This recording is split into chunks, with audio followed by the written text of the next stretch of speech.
देख रहे हो शैलेश एक्स हॉरर। नमस्कार दोस्तों, मैं हूं शैलेश और मैं आज एक और नई हॉरर स्टोरी लेकर आया हूं जिसका नाम है खूनी नोटबुक। एक काली ऐसी नोटबुक जो हर पढ़ने वाले की किस्मत लिखती थी और जब उसमें मेरा नाम दिखा तब समझ आया अब बारी मेरी है। रात के करीब 10 बजे मैं अपने कमरे में बैठा था जब मुझे पुरानी किताबों के बीच एक अजीब सी नोटबुक मिली। वो नोटबुक काली थी और उसके कवर पर हल्के खून जैसे धब्बे थे, जैसे किसी ने उसे जल्दबाजी में छुपाया हो। मैंने पहले तो उसे नज़रअंदाज किया, लेकिन कुछ देर बाद अजीब सी बेचैनी होने लगी। ऐसा लग रहा था जैसे कोई मुझे बार बार उसे खोलने के लिए मजबूर कर रहा हो। आखिरकार मैंने हिम्मत करके वो नोटबुक खोल ही ली। पहले पन्ने पर लिखा था, जो भी इसे पढ़ेगा वो अगला शिकार होगा। ये पढ़कर मेरे हाथ कांपने लगे, लेकिन मैं खुद को रोक नहीं पाया और आगे पढ़ता गया। उसमें हर पन्ने पर अलग अलग लोगों के नाम और उनकी मौत का तारीख लिखा था। सबसे डरावनी बात यह थी कि उनमें से कुछ नाम मैं पहचानता था और सच में उनकी मौत उसी तरह हुई थी। मेरा दिल तेजी से धड़कने लगा और मुझे लगा कि ये कोई मजाक नहीं है। मैंने जल्दी जल्दी पन्ने पलटने शुरू किए और अचानक मेरी नज़र आखिरी पन्ने पर जाकर रुकी। वहाँ मेरा नाम लिखा हुआ था और नीचे लिखा था, मौत रात के 2:15 पर गला घुटने के कारण। यह देखकर मेरे पैरों तले जैसे जमीन खिसक गई हो, क्योंकि उस समय 11:50 हो चुके थे। मैंने घबराकर नोटबुक बंद कर दी और कमरे की लाइट्स ऑन कर दी। हर छोटी सी आवाज़ भी अब मुझे डराने लगी थी। जैसे जैसे समय 12 के करीब आ रहा था, मुझे ऐसा लगने लगा जैसे कमरे में कोई और भी मौजूद हो। पंखा अचानक बंद हो गया और खिड़की अपने आप खुलने लगी, जबकि बाहर हवा भी नहीं थी।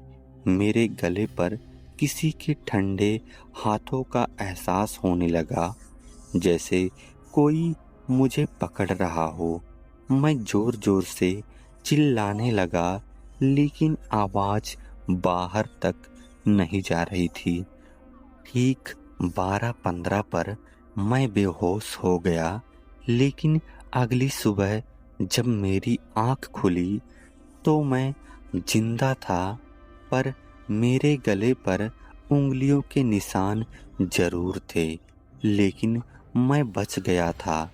बाद में पता चला कि यह नोटबुक मेरे घर के पहले मालिक की थी, जो एक साइको किलर था और अपने शिकारों की मौत से पहले लिखता था। मरने से पहले उसने ये नोटबुक अपने खून से अभिशापित कर दी थी, ताकि जो भी इसे पढ़े वह वही डर महसूस करे जो उसके शिकारों ने किया था। और शायद मैं इसलिए बच गया क्योंकि मैंने आखिरी पन्ना समय रहते ही बंद कर दिया था। अगली सुबह जब मैंने खुद को आईने में देखा तो गले पर पड़े उंगलियों के निशान और भी गहरे हो चुके थे, जैसे रात में कोई सच में दबा रहा था। मैंने तुरंत उस नोटबुक को उठाया और बाहर फेंकने का फैसला किया, लेकिन जैसे ही उसे हाथ में लिया, उसके पन्ने अपने आप पलटने लगे। इस बार आखिरी पन्ने पर मेरा नाम नहीं था, बल्कि एक नया नाम लिखा था, मेरे पड़ोसी रमेश का। नीचे वही समय और मौत का तारीख लिखा था जो मैंने कल अपने लिए देखा था। मैंने इसे एक बुरा संयोग समझा, लेकिन मन के अंदर डर बैठ चुका था, इसलिए मैं तुरंत रमेश के घर भागा। वहां पहुंचकर देखा तो वह बिल्कुल ठीक था, हंस रहा था, जैसे सब कुछ सामान्य हो। मैंने उसे सब कुछ बताने की कोशिश की, लेकिन वो मेरी बातों को मजाक समझकर हंसने लगा। समय धीरे धीरे 12 के करीब आ रहा था और मेरी बेचैनी बढ़ती जा रही थी। रात 12 बजने से कुछ मिनट पहले अचानक रमेश के घर की लाइट चली गई और दरवाजा अपने आप बंद हो गया। अंदर से उसकी घबराई हुई चीखें आने लगीं, लेकिन कोई भी दरवाजा खोल नहीं पा रहा था। मैंने खिड़की से अंदर झांकने की कोशिश की तो देखा कि रमेश अपने गले को पकड़कर जमीन पर गिर रहा है, जैसे कोई अदृश्य ताकत उसे दबा रही हो। ठीक 12:15 पर उसकी आवाज अचानक बंद हो गई और सब कुछ शांत हो गया।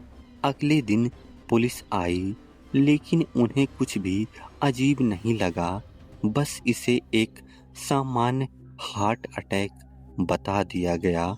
मैं जानता था कि यह वही हुआ था जो उस नोटबुक में लिखा था, और अब मुझे यकीन हो गया कि यह कोई भ्रम नहीं है। डर के मारे मैंने उस नोटबुक को जलाने की कोशिश की, लेकिन वह जल ही नहीं रही थी, जैसे आग भी उसे छू नहीं पा रहा हो। आखिरकार मैंने उसे एक सुनसान जगह पर जमीन के अंदर गाड़ दिया और सोचा कि अब ये सब खत्म हो जाएगा, लेकिन कहानी यहीं खत्म नहीं हुई। कुछ दिनों बाद मेरे दरवाजे के बाहर एक नई काली नोटबुक पड़ी मिली, बिल्कुल वैसी ही, और जैसे ही मैंने उसे खोला, पहले पन्ने पर फिर वही लिखा था, जो भी इसे पढ़ेगा वो अगला शिकार होगा। तब मुझे समझ आया कि यह एक अभिशाप है जो खत्म नहीं होता, बल्कि एक इंसान से दूसरे इंसान तक फैलता रहता है, और शायद अब बारी फिर से मेरी थी। तो दोस्तों, ये कहानी आपको कैसी लगी कमेंट करके बताइए, और अगर कहानी पसंद आई हो तो वीडियो को लाइक और मेरे चैनल को सब्सक्राइब जरूर कर लीजिएगा। कल से मैं ऐसे ही हॉरर स्टोरी लाता रहूँगा। तो चलिए कल मिलते हैं किसी नए हॉरर स्टोरी के साथ। तुम देख चुके हो शैलेश एक्स हॉरर।